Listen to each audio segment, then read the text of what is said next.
everyone, Dr. Toula here, and welcome to the fourth part in the Frog and Scorpion Sit series, as well as the fourth part in the leadership course.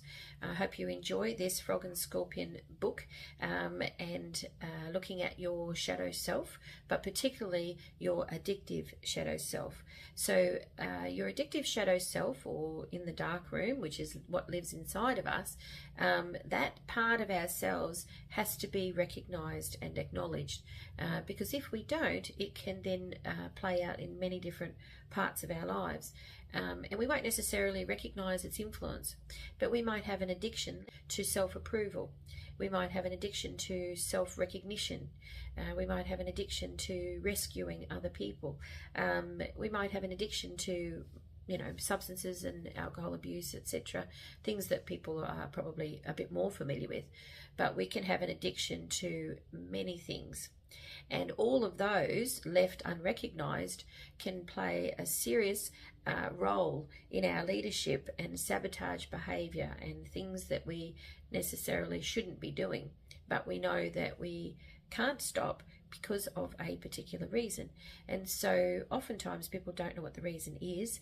They don't know where it comes from. So that's why I've left the Frog and Scorpion in the Dark Room to the fourth part, because we need to know our boardroom shadow self, our corporate shadow self. We need to know that our romantic, or I call it the bedroom shadow self, it's part of us, and how that plays a role. We also need to know about our family shadow self and the living room that lives inside of us as well.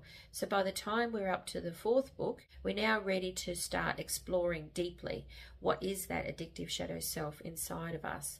And I call it a creative journey to this dark place, this dark room inside of us. It's creative insofar as it manifests in lots of interesting ways that we, creative ways that we may not even recognize. And it usually starts in childhood and then sort of continues into adulthood to manifest in these addictive patterns.